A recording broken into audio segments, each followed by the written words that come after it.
Well, speaking of those elements, wind definitely not slowing down. We see a lot of that today, and it's nice because it is warm, so it's not like it's cold weather that's being blown around. It's sort of that catch-22. It's nice and warm and comfortable. We love that. And it's dry. However, we need the rainfall, and we need it on more than just the weekend. Right. Thank you. Spread it out, okay? Not just always when I'm here. Why not Monday through Friday and then celebrate the weekend with no rain? Share the wealth. Exactly. Right. Unfortunately, I don't control the weather. I just present it, and you should just wait until you see this weekend's forecast, too, mind you. We are in a moderate drought, or abnormally dry across much of the Commonwealth and the six-state region, especially across down East Maine and the North Shore and Cape Ann, too. And I don't see that changing anytime soon. How is it possible? How is it even remotely possible that we are still in drought if it's rained every single weekend in New England? Well, the answer is not so much what's transpired this spring nor this past winter. You got to go deeper into the archives here. Summer and fall of last year, we were in a significant deficit. And do you remember that drought? It was awful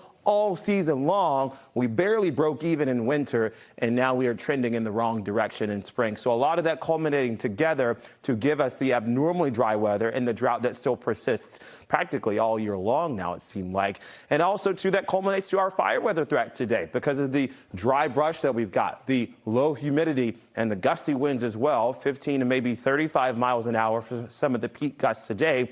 Although the direction is changing, it's coming from the north and west by the afternoon and evening, and that will draw in still drier air, but ultimately cooler temperatures too. We expect that fire weather threat to diminish into Friday, Saturday, and Sunday as the rainfall nears. In fact, as high pressure is now moving out of the way come Thursday, it's warmer into Thursday evening and Friday, but wet as well. So if you had outdoor plans for Friday, I would say just watch out for the forecast. I don't think it's going to wash out the day on Friday. And Saturday morning, we should actually get decent breaks through the daylight hours of Saturday evening, Saturday night, and through much of the day on Sunday.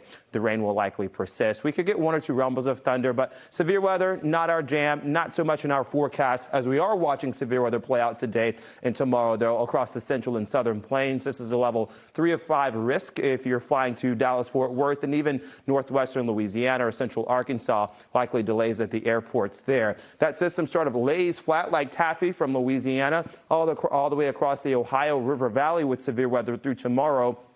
And this lighter shade of green that we see across the northeast is a general risk of thunderstorms. Again, when thunder roars, you want to go indoors, though I don't think we'll have too much thunder on Friday, given how cloudy it will be. Here's 1 or 2 thunderstorms Friday morning at about 5 o'clock in the morning across the south coast. This is not region-wide, and it's also not going to be all-day rainfall on Friday. But we've got a chance of scattered showers through mid-morning in the early part of the afternoon and then to the evening hours, which we'll take a closer look at the forecast coming up, because I do want to show you, unfortunately, Saturday and Sunday's timing of the rainfall here. It seems like it's going to be with us for much of the weekend. And at the very least, the first couple of days of May, you guys will actually start to feel more May-like and not so much July-like. Thank you so much, Tevin. 6:18.